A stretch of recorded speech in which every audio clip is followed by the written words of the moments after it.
Hi, I'm Loren. My company is Intentional Acting. We work with actors who are tired of being passed over and they want to know what's holding them back and to find out and fix it so they can book more work now and build a career of being an in-demand actor.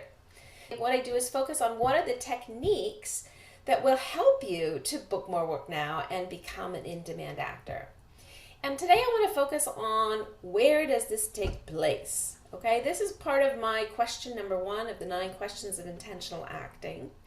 And it's just one of the 4 parts of that question is where does this take place? It's super important, and I just find a lot of actors neglect it and a lot of casting directors too. In fact, I have a friend, Caroline Leem, she's casting director, who it's one of her pet peeves is where something takes place. And she wants to be able to feel that and sense that and see that in your self-tape or in your audition. Well, how do you do that? You don't go, oh, I'm in a bar, I'm going to go tape inside of a bar, or oh, I'm in a hospital, I'm going to go tape inside of a hospital, or an operating room, and you don't do that thing, but you don't do that. But when you see it inside your own mind, when you know where you are and you experience where you are, that comes across on the tape. Best example of that is Dacre Montgomery, and he auditioned for Billy in Stranger Things, and you can see that audition online. And that audition is so good. It's 4 minutes, and you just can't take your eyes off of it. And you go, wow, now this is an example of an undeniable self-tape. So I always use that as a great example of an undeniable self-tape. But where is really clear? There's a scene in there where he is driving in a car.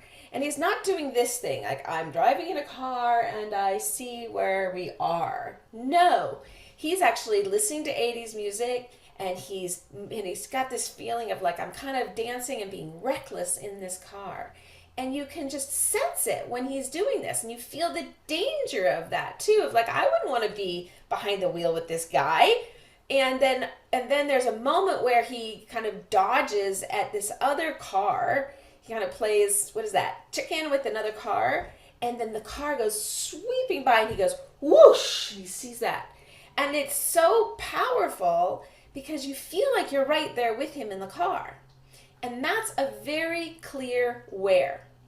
And how he did that, not by showing you that he's driving a car or being or putting a car. So I've seen people sometimes do this in a car. None of that. It was by creating the experience. So he, in his own mind, for himself, which then translates telepathically to our audience.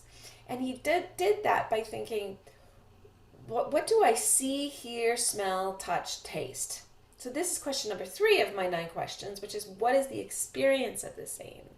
And so that in his mind is so clear what he's seeing. It's so clear what he's hearing. This music, it's so clear what his intention is, what he wants to do to this other car and make the other people in the car with him, what he wants them to feel. All of that is so specific and so clear.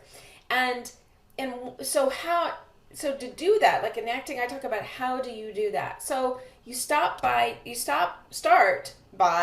looking at look at the sides, and it should say INT dot and a place and time of day. Generally it will say that, or EXT, which means interior, exterior, and where this takes place. And then often it tells you what time of day. And so getting really clear so making sure A, you're matching what the script asks for, and B, that you clearly deliver that and that's clear in your mind. And so it might say night, it may say day, but I'm going to encourage you to even think about, well, what time of day is it? What kind of day is it? Because the more specific it is in your mind, if it's a snowy, dark day at 2 o'clock in the afternoon, what is that like versus a snowy, dark night at midnight? They're different feelings. And all you have to do is like, what is that experience? And put myself back there and think about, what do I see? What do I hear? What do I smell? What do I taste? What do I feel? And the different times of day and how that affects you, okay? Sometimes in the script it doesn't say interior, exterior, and it doesn't give you a time of day, but it's intimated, it's in the story as you're reading through the script.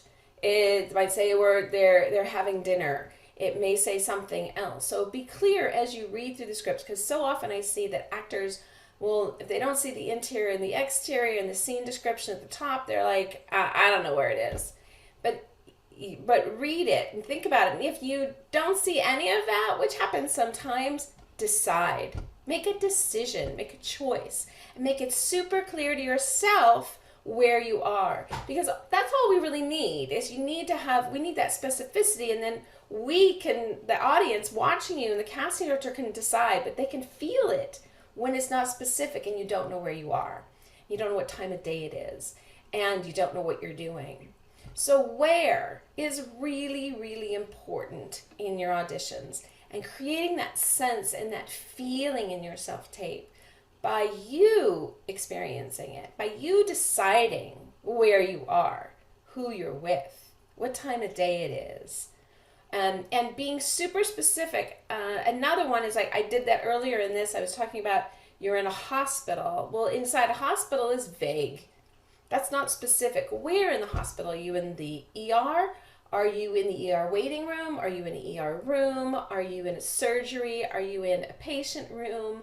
Are you in the receptionist in the lobby? Are you in the flower shop? Where are you specifically in that hospital?